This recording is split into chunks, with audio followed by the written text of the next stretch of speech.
कश्मीर में नया NIT campus जो एनआईटी श्रीनगर है उसके कैंपस के हवाले से बात 2025 के शुरू से चलती आ रही है। जब ये रिपोर्ट सामने आई थी कि पुलवामा के न्यूवा इलाके में ख़ास तौर पे जो उनके करेवाज हैं वहाँ एनआईटी का नया कैंपस बनेगा,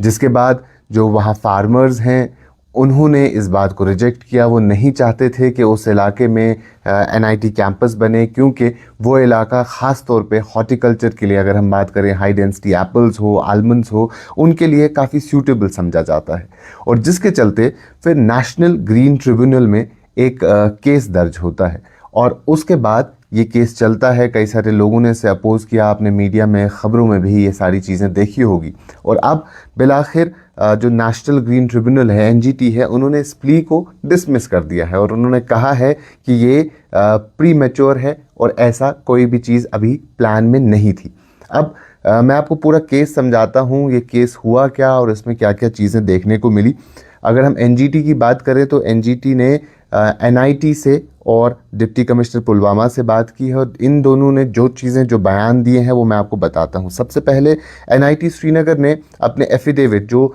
22 जुलाई 2025 का है उसमें उन्होंने कहा है कि कोई भी ज़मीन अलॉट नहीं हुई है, न ट्रांसफ़र हुई है और ना ही एनआईटी श्रीनगर को हैंड ओवर की गई है। उसके साथ साथ उन्होंने ये भी कहा ना निवा के करेवाज में और ना ही किसी और जगह में।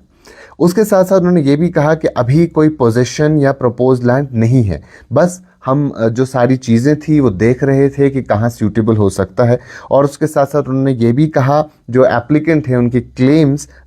इस हवाले से कि पेड़ को काटा जाएगा, एनवायरनमेंट को ख़तरा होगा, वो गलत है। और अगर ऐसी कोई भी चीज़ होगी तो हम सबसे पहले एनवायरनमेंट का ख्याल रखेंगे, एनवायरनमेंटल कंसर्न्स देखेंगे, जब हमें परमिशन मिलेगी तब जाके हम ये तमाम तर चीज़ें करेंगे। और साथ ही साथ उन्होंने यही कहा कि हम फुली कमिटेड हैं जितने भी एनवायरनमेंटल कंजर्वेशन के रिगार्डिंग इश्यूज़ हैं और कोई भी प्रोजेक्ट को अंडरटेक करने से पहले हम इन तमाम तर चीज़ों का ख्याल रखेंगे। उसके साथ साथ मैं आपको डिप्टी कमिश्नर पुलवामा ने एक सेपरेट एफिडेविट जो डेटेड 24 जुलाई 2025 है उसमें उन्होंने कहा कि जो रेस्पोंडेंट है वो उनको उन्होंने कहा कि हम ऐसा कोई भी एक्विजिशन ऑफ लैंड नहीं हुआ है। और साथ ही साथ ये तमाम तर चीज़ें एनआईटी की तरफ से और उसके बाद डिप्टी कमिश्नर पुलवामा की तरफ से आई। अब ये सारी सबमिशंस देखने के बाद एनजीटी ने कंक्लूड किया कि अभी कोई इमीडिएट कॉज ऑफ एक्शन नहीं है, इसलिए हम इस पिटिशन को डिसमिस करते हैं। लेकिन अब इसमें इंटरेस्टिंग बात और इंटरेस्टिंग पॉइंट यहाँ आता है जब उन्होंने ये कहा, जो इसके एप्लीकेंट है जिन्होंने ये पिटिशन दर्ज किया था, डॉक्टर राजा मुजफ्फर भट्ट जो एक एनवायरमेंटल एक्टिविस्ट हैं और वो इन तमाम तर चीज़ों पर नज़र रखते हैं, उसमें उन्होंने ये कहा कि अगर आने वाले वक्त में यानी फ्यूचर में ऐसी कोई भी चीज़ होती है, यानी अगर फ्यूचर में स्पेसिफिकली लैंड एक्विजिशन या ट्री फेलिंग होती है तो आप एक बार फिर से एनजीटी को अप्रोच कर सकते हैं। तो ये एक एड ऑन मिल गया, ये एक प्लस पॉइंट मिल गया एक्टिविस्ट राजा मुजफ्फर भट्ट को कि अगर आने वाले वक्त में ऐसा कोई प्रोजेक्ट सामने आता है, प्रपोज प्रोजेक्ट सामने आता है और एक्विजिशन ऑफ लैंड के हवाले से बात होती है तो फिर वो एनजीटी को अप्रोच कर सकते हैं। अब जब ये ऑर्डर सामने आता है, इस ऑर्डर में लिखा गया है having regard to the above we are of the view that at this stage this is premature, यानी अभी ये केस प्रीमेच्योर था, इसमें ऐसी कोई भी बात नहीं थी। और साथ ही साथ उन्होंने कहा कि इसे हम डिसमिस कर देते हैं। लेकिन ये क्लॉज काफ़ी इंपॉर्टेंट बन जाता है हाउएवर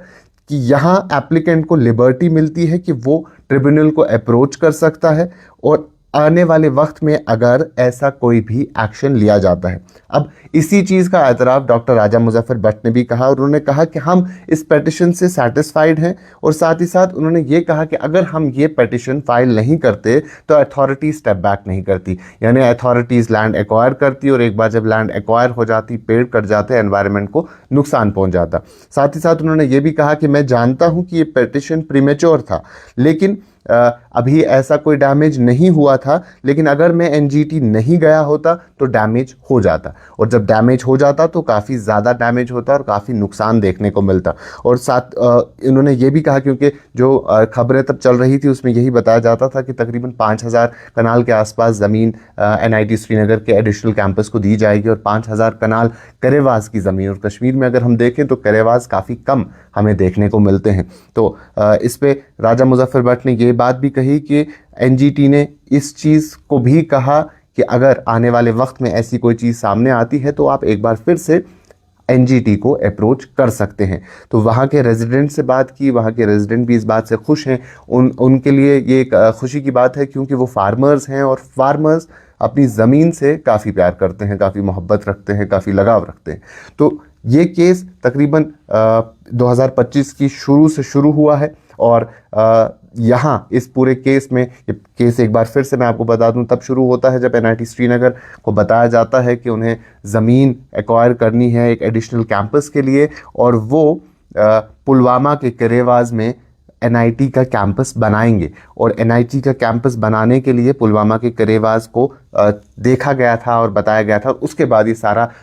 सारा मसला शुरू हुआ था कि किस तरीके से अब करेवाज, जो कि काफ़ी कम हैं कश्मीर में, काफ़ी कम ऐसी ज़मीन है जो हॉर्टिकल्चर के लिए, एग्रीकल्चर, ख़ास तौर पे आलमंड और हाई डेंसिटी, अगर आप आज भी वहाँ देखेंगे तो आलमंड और हाई डेंसिटी एप्पल की हार्वेस्टिंग का सीज़न जारी है, तो वहाँ के लोग उस पर डिपेंडेंट हैं। और उसके बाद ही एक्टिविस्ट राजा मुजफ्फर भट्ट एनजीटी जाते हैं, और एनजीटी ने इसे प्री मैच्योर तो करार दिया, लेकिन एक क्लॉज इसमें ऐड किया जो सेंटेंस है कि अगर आने वाले वक्त में ऐसा कुछ होता है तो आप एक बार फिर से ट्रिब्यूनल को अप्रोच कर सकते हो। इस सब के चलते फार्मर्स, ख़ास तौर पे जो जिनकी ज़मीनें वहाँ हैं, जो वहाँ के रहने वाले हैं, जो वहाँ के बस्कीन हैं, वो काफ़ी ज़्यादा खुश है, और उनके मुताबिक उन्होंने ये केस जीता है। वो इसमें अपनी खुशी देखते हैं, और उनका यही मानना है कि अब इसकी बुनियाद पे आने वाले वक्त में करेवाज को किसी भी तरीके से छेड़ा नहीं जाएगा।